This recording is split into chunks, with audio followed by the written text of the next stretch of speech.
아직 블로그를 개설하기 전이라면 이 영상을 꼭 시청하고 블로그를 시작해주세요.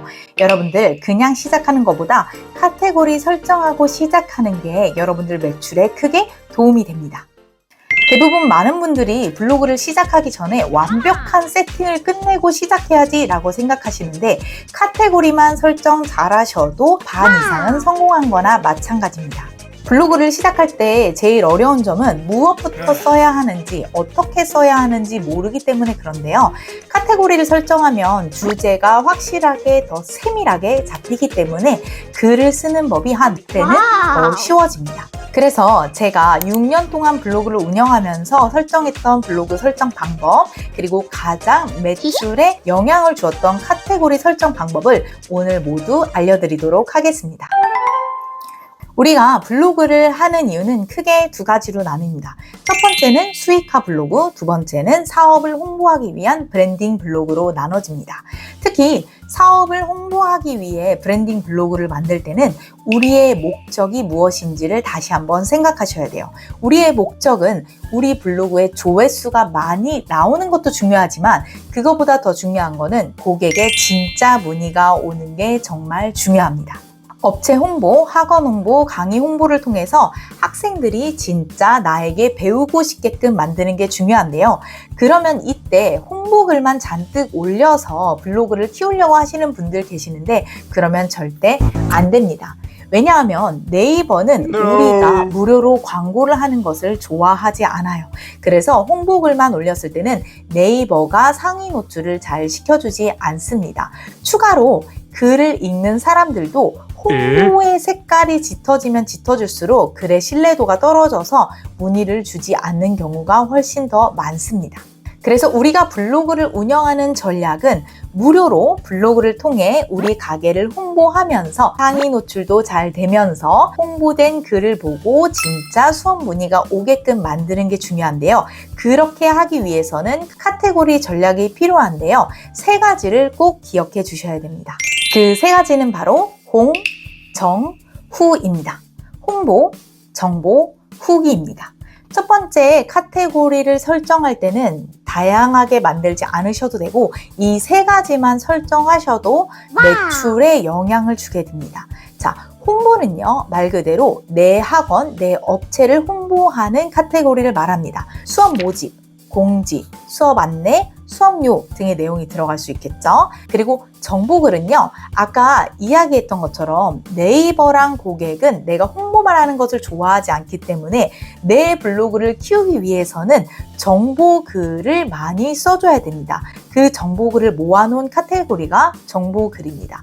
정보글 안에는 다양한 제목이 들어갈 수 있어요. 내 전공과 관련해서 영어 정보, 수학 정보, 수학 자료, 입시 자료, 혹은 음악학원, 곡 소개, 레슨 노트, 발성과 호흡, 노래 잘하는 법, 피아노 잘 치는 법 등이 들어갈 수 있겠죠. 마지막 후기 글은요, 고객들의 후기를 모아놓은 글입니다.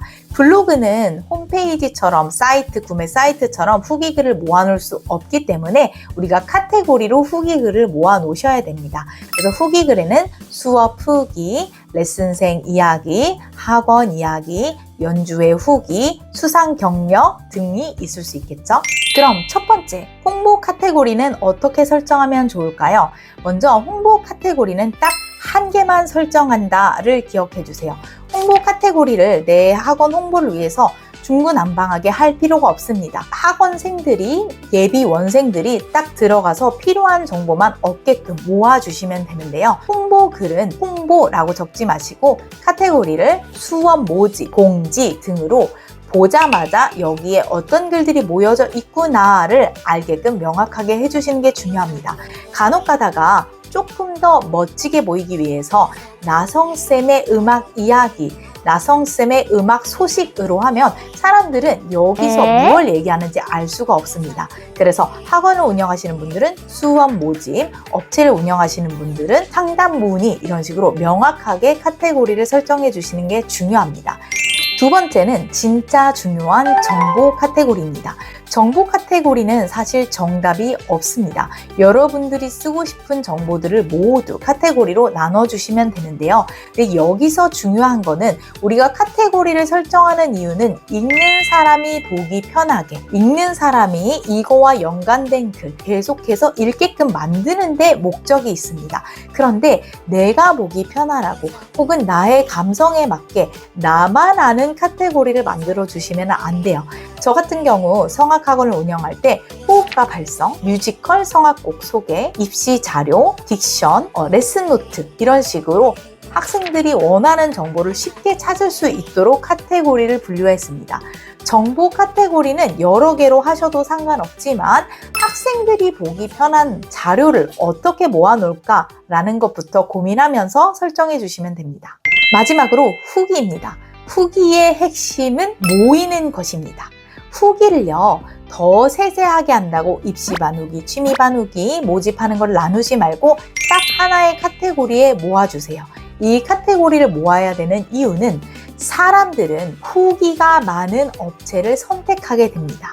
그런데 우리가 후기를 잔뜩 모아서 하나의 글, 하나의 컨텐츠만 쓰는 것보다는 후기 하나하나를 글 하나로 바꿔주는 게 전략적으로 훨씬 좋습니다.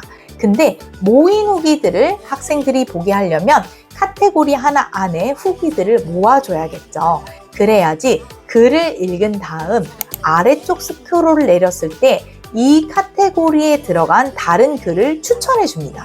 그러면 후기글, 그리고 다음 후기글, 또 다른 사람의 후기글을 계속해서 읽게 되는 전략을 만들 수 있습니다. 카테고리에 후기가 남겨져 있다가 알 수 있도록 후기, 수업 후기, 레슨 후기, 수상 전략, 성적 모음 이런 식으로 좀 더 명확하게 써주시는 게 정말 중요합니다.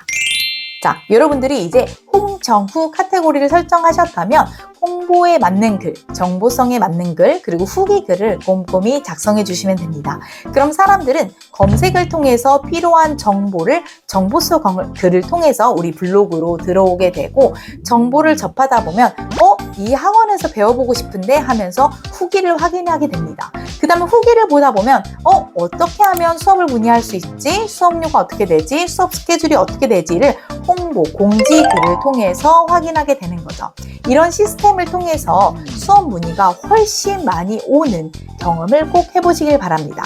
그렇다면 홍보글은 몇 개를 써야 되고 정보성 글은 몇 개를 써야 되고 후기 글은 얼만큼 빈도로 써야 될까요? 왜 홍보만 하면 블로그 글이 누락되는지 다음 시간에 상세히 나눠보도록 하겠습니다. 학원 블로그는 나선 코치, 구독과 좋아요, 알림 설정까지 부탁드려요. 다음 시간에 만나요.